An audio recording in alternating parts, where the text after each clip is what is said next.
En Afrique du Sud, 70% des jeunes de moins de 35 ans sont sans emploi, un des taux les plus élevés dans le monde. Dans le but de changer cette triste réalité, un entrepreneur social réalise des œuvres d'art avec du matériel de récupération, une façon pour lui de dénoncer la situation dans son quartier. Reportage.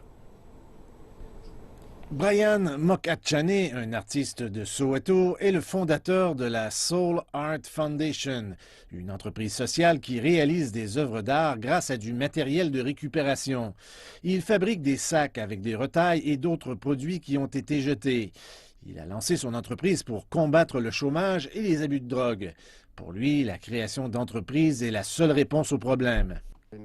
Je l'ai commencé de façon informelle en 2005. C'est à ce moment-là que j'ai commencé à apprendre les compétences que je partage avec les autres enfants maintenant.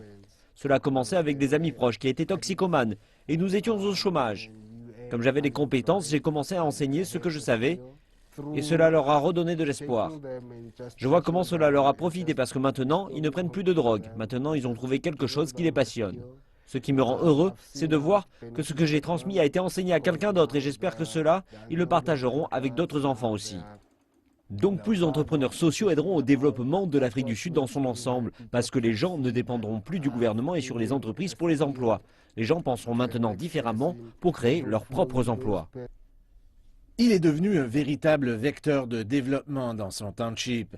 Tous les concepteurs impliqués dans le projet reçoivent un pourcentage des ventes. Vouzi et Bongani sont maintenant indépendants. Ils rendent à leur communauté ce qu'ils ont reçu et alimentent une tendance positive.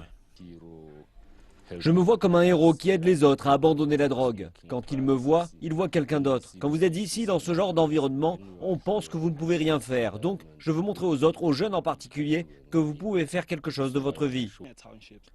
Nous vivons dans un township, alors je pense que notre style est un peu différent. Je pense que c'est la façon que nous pouvons présenter aux consommateurs. Mon rêve, c'est d'ouvrir plus de centres de formation. Mais pour moi, la chose la plus importante pour le moment, c'est mon organisme et l'impact qu'il a dans la communauté. Mon plus grand rêve, c'est de voir ce genre de modèle se reproduire un peu partout en Afrique du Sud.